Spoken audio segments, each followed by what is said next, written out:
नमस्कार दोस्तों, एक और नई सीरीज में आपका स्वागत है। और आज मैं लाया हूँ Daredevil Punisher the Devil's Trigger का फर्स्ट इशू।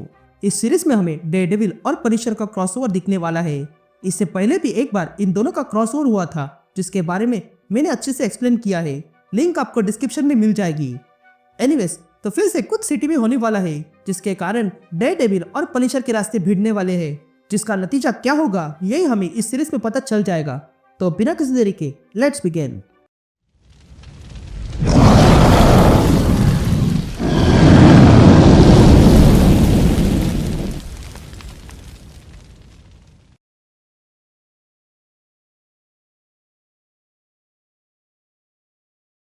ये कहानी की शुरुआत में हम डेयरडेविल को देखते हैं, जिससे उल्टा लटकाया गया था। तभी हमें डेयरडेविल की आवाज सुनाई देती है, जो कहता है उसके साथ लड़ाई करना, वो भी बिना प्लान के, ये मेरी सबसे बड़ी गलती थी। लेकिन उसने अपना वादा रख दिया है। मैं यहाँ पर पिछले 1 घंटे से हूँ और यहाँ पर एसी भी है, यानी कि ये जगह कोई तो इस्तेमाल कर रहा है। ये रस्सियाँ टाइट है, इससे मुझे बाहर निकलने में कुछ समय लग जाएगा। और वैसे भी हेडेक और नौसिया मेरे कुछ काम के नहीं है। ये जो कुछ भी है उसने मुझे यहाँ पर किसी कारणवश रखा होगा। इसलिए मैं अब सोच रहा हूँ कि उसने क्या कहा था। अब याद आया, वो जो मलिंजा था और ये बातें उसी से शुरू हुई थी। अब कहानी पास्ट में जाती है और हम मैट मर्डॉक को देखते हैं, जो अपने ऑफिस में बैठा हुआ था। तब एक क्लाइंट उसके पास आता है। ये देखकर मैट कहता है, आपको पता है ना मिस्टर मलिंजा, मुझे और फॉगी नेल्सन को गुनो की फैमिली को रिप्रेजेंट करना है, वो भी कोर्ट में। तो सारी बातें और जानकारी क्लाइंट के अलावा बाहर किसी को बताई नहीं जाती है। तभी मलिंजा कहता है, देखो मर्डॉक, मैं यहाँ तुमसे सीखने नहीं आया हूँ। हम जानते हैं कि वो सन की पनिशर उस फैमिली के पीछे आ रहा है। एम्पायर स्टेट पे जब से माँ के बच्चे कार्लो का अवशेष मिला है, तब से माँ ने सबको अलर्ट रहने को कहा है, जिसमें तुम्हारा ग्रुप भी आता है। तुम्हें उसका सामना करना होगा, क्योंकि तुम जैसों को पता नहीं होता है वो कब आता है। ये बातें सुनकर मैट मिस्टर मलिंजा से कहता है, ठीक है, अब जाके ग्रुप से कहो मेरी चिंता मत करो, मैं अपना ख्याल रख सकता हूँ। आगे कभी भी मदद चाहिए तो बस फोन कर देना। तभी मिस्टर मलिंजा चाकू सहलाते हुए कहता है, हमारे लोग इस काम पे लगे हुए हैं और हम कवर करने का प्रयास कर रहे हैं। तभी मैट मिस्टर मलिंजा से कहता है, तुम्हारे लिए अच्छा होगा कि वो चाकू अंदर रख दो और अभी कभी मेरे ऑफिस से चले जाओ। ये बातें सुनकर मिस्टर मलिंजा अपना चाकू रखता है और जाते हुए मैट से कहता है, ये तुम्हें कैसे दिखा? क्या छोड़ो, मुझे क्या। ये कहते ही मिस्टर मलिंजा वहां से चला जाता है। तभी फॉगी अंदर आता है और मिस्टर मलिंजा से कहता है, माफ करना, देर हो गई, तो कहो मैं आपकी क्या मदद कर सकता हूँ। यह सुनते ही मिस्टर मलिंजा वहां से चला जाता है। यहाँ ये देखकर फॉगी मैट से पूछता है, अब ये क्या है? जिस पर मैट फॉगी से कहता है, वो बुकी केस याद है ना, उसमें अब सिर्फ एक बच्चा बचा है और हमें उसे रिप्रेजेंट करना है, वो भी कोर्ट पे।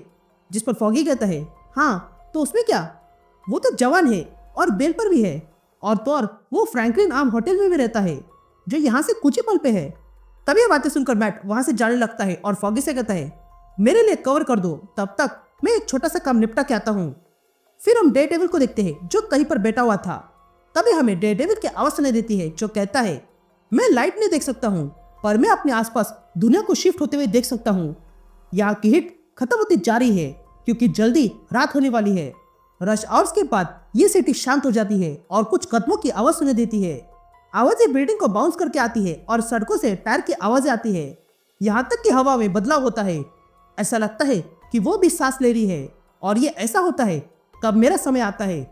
तभी हम देखते हैं कि डेयरडेविल कैसिंगो होटल आ चुका था। तभी डेयरडेविल कहता है, सिक्योरिटी तो छत पे है, यानी कि घुसना आसान है। तभी डेयरडेविल टॉप फ्लोर देखता है और कहता है, टॉप फ्लोर अच्छा है, यहाँ पर 2 लोग हैं और उसमें से एक डिनो है और उसके साथ एक वुमन है जो लगता है 20 की होगी।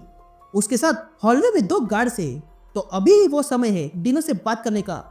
तभी डिनो बाहर डेयरडेविल को देखता है और कहता है, अब इसे क्या चाहिए? ये कहते ही डिनो खिड़की खोलता है और कहता है, तुम मुझे छू नहीं सकते हो डेयरडेविल, मैंने इस बार कुछ भी नहीं किया है और मेरा दिन भी कोर्ट में आएगा। तभी ये बातें सुनकर डेयरडेविल डिनो से कहता है, मैं जानता हूँ, पर अगर तुम्हारा आइडिया यहाँ पर छुपना है तो तुम्हें पता नहीं होगा कि तुम्हारे भाई के साथ क्या हुआ था। जिस पर डिनो कहता है, हाँ मैं जानता हूँ उस पनिशर ने उसके साथ क्या किया, और तुम्हारी जानकारी के लिए मैं बता देता हूँ कि ये पूरा फ्लोर हत्यारों से लेस गार्ड से भरा हुआ है। ये गार्ड्स हर जगह है, फिर वो चाहे दरवाजा हो या एलिवेटर या छत, और ये सब कुछ मुझे बचाने के लिए है, वो भी उस साइकोपाथ से। ये बातें सुनकर डेयरडेविल डिनो से कहता है, हाँ मैं जानता हूँ यहाँ पर हर तरफ पहरा है, लेकिन देखो फिर भी मैं आ गया तो वो भी आ सकता है। ये सुनते ही डिनो डेयरडेविल से पूछता है, ठीक है, तो फिर तुम क्या सुझाव दोगे? जिस पर डेयरडेविल कहता है, देखो, मैं तुम्हारा कोई ट्रैवल एजेंट नहीं हूँ। ये पनिशर मतलब बिजनेस है और वो इस सिटी को अच्छे से जानता है। तुमने बाहर आके गलती की है, अगर जेल में होते तो सुरक्षित होते। ये बातें सुनकर डिनो कहता है, हाँ, ऐसे ही कुछ मेरे लॉयर ने कहा था, पर मैं हेलहोल में नहीं रह सकता हूँ। तुम जानते नहीं हो राइकर में क्या होता है। मेरे पास एक टांग है। वे लोग तो मुझे सीन में मिलने से पहले ही वॉबल टर्न बोलने लगे थे। इन लोगों को गुल्लू के नाम से कुछ मतलब ही नहीं है। तभी डेयरडेविल डिनो से कहता है, ठीक है, अभी के लिए यही रहो और अपने पैटर्न्स बदलते रहो। एक जगह पर बार बार मत जाओ और अपने मूवमेंट्स बदलते रहो जब तक कि तुम्हारी कोर्ट में पेशी ना आ जाए। ये बातें सुनकर डिनो कहता है, बस इतना ही? जिस पर डेयरडेविल कहता है, मैं तुम्हारी माँ नहीं हूँ, बस इतना ध्यान रखना कि तुम सही सलामत कोर्ट में आ जाओ। ये कहते ही डेयरडेविल वहां से चला जाता है। तभी हम देखते हैं कि डेयरडेविल दूर रहकर डिनो को देख रहा था। तभी डेयरडेविल कहता है, मैं इंसिडेंट्स के कॉन्वॉय पर ध्यान रख रहा हूँ क्योंकि इन्हीं में डिनो है जो कोर्ट जा रहा है। अगले दिन मिस्टर मलिंजा को किसी ट्रक ने उड़ा दिया।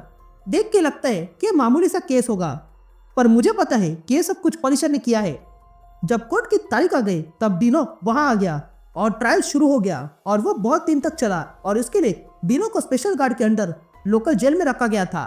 मैं जब कोर्ट में बैठा हुआ था तब मैंने नोटिस किया कि फ्रैंक कैसल भी वहीं पर था, पर वो सेशन पूरा होने से पहले ही चला गया। ये देखकर मैं समझ गया हूँ कि कुछ तो होने वाला है, इसलिए मैंने फॉगी से कहा कि आगे की कार्रवाई संभाल ले। उसके बाद हम रात को बारिश में डेयरडेविल को देखते हैं जो तैयारी में था। तभी डेयरडेविल कहता है, मैं ऊंचाई पर जाके खड़ा हूँ ताकि मुझे प्रॉपर व्यू मिल सके। ये कैसल इडियट नहीं है। मैं जानता हूँ उसे भी पता होगा कि मैं यहाँ हूँ, तो हो सकता है उसने यहाँ पर जाल बिछा के रखा होगा। ये कहते ही डेयरडेविल को पनिशर दिखा देता है जो स्नाइपर लेकर खड़ा था। तभी डेयरडेविल कहता है, वो रहा कैसल, वो कोर्ट बिल्डिंग के साउथ में देख रहा है। मुझे कैसे भी करके उसके पीछे जाना होगा। यह कहते ही डेयरडेविल पनिशर के पीछे आ जाता है और अपनी स्टिक पनिशर पर फेंकता है और कहता है, अपनी गन नीचे रख दो और अपने हाथ ऊपर कर दो, नहीं तो बहुत बुरा मार खाओगी। लेकिन पनिशर भी सुनने वालों में से नहीं था। ये देखकर डेयरडेविल तुरंत पनिशर पे हमला करता है और दोनों के बीच लड़ाई शुरू हो जाती है।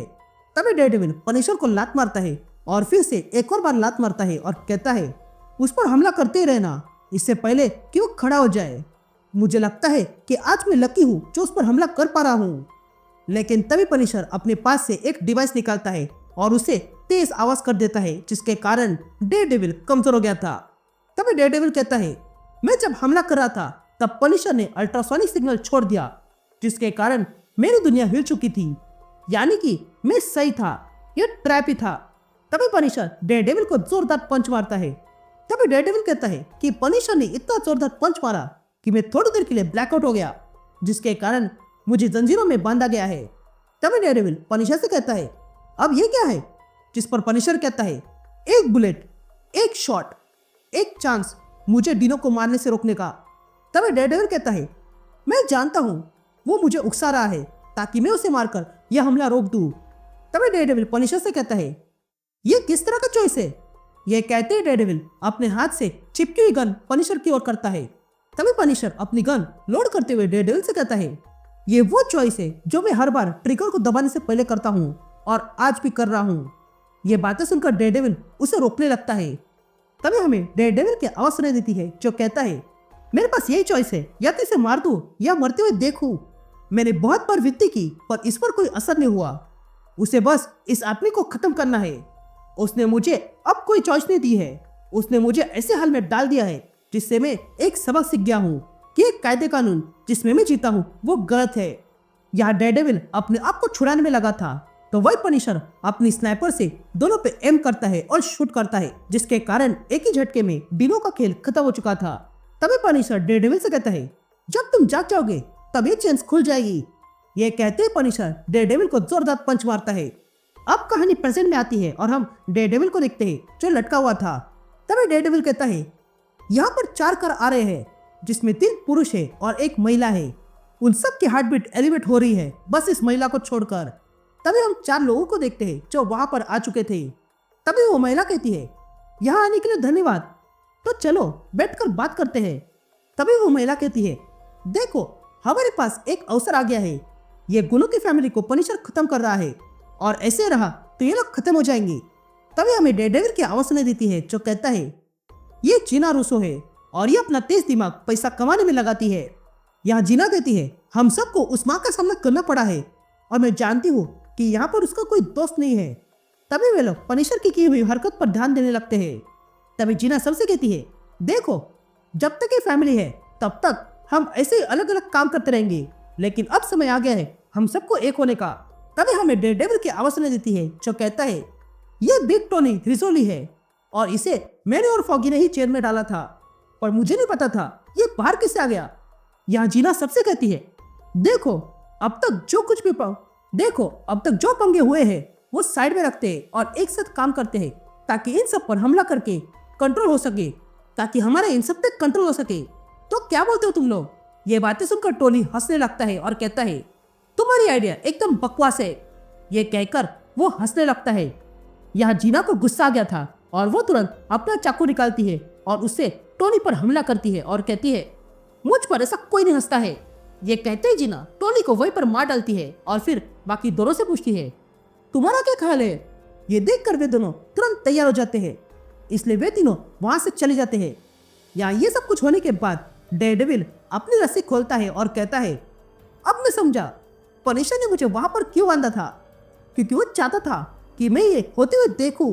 वो जानता था कि मैंने ही इनमें से दोनों की मदद की है और उन्हें लाइफ सेंटेंस के लिए भेजा था, और वो अब भी यहाँ पर घूम रहे हैं। वो चाहता था कि मैं अपनी गलती देखूं। वो दिखाना चाहता था कि कोर्ट में जो हुआ वो किसी काम का नहीं है, पर मैं भी ये जानना चाहता हूँ कि उसे भला ये लोग यहाँ पर है ये कैसे पता चला। ये जो कुछ भी हो, पर कैसल के कारण मैं इस झमेले में फंस गया हूँ, और जब मैं इसे पूरी तरह साफ कर दूंगा तब मैं फिर से तुम्हारे लिए आऊंगा पनिशर। ये कहते डेयरडेविल आसमान में देखने लगता है जहाँ पर उसे पनिशर दिखाई देता है।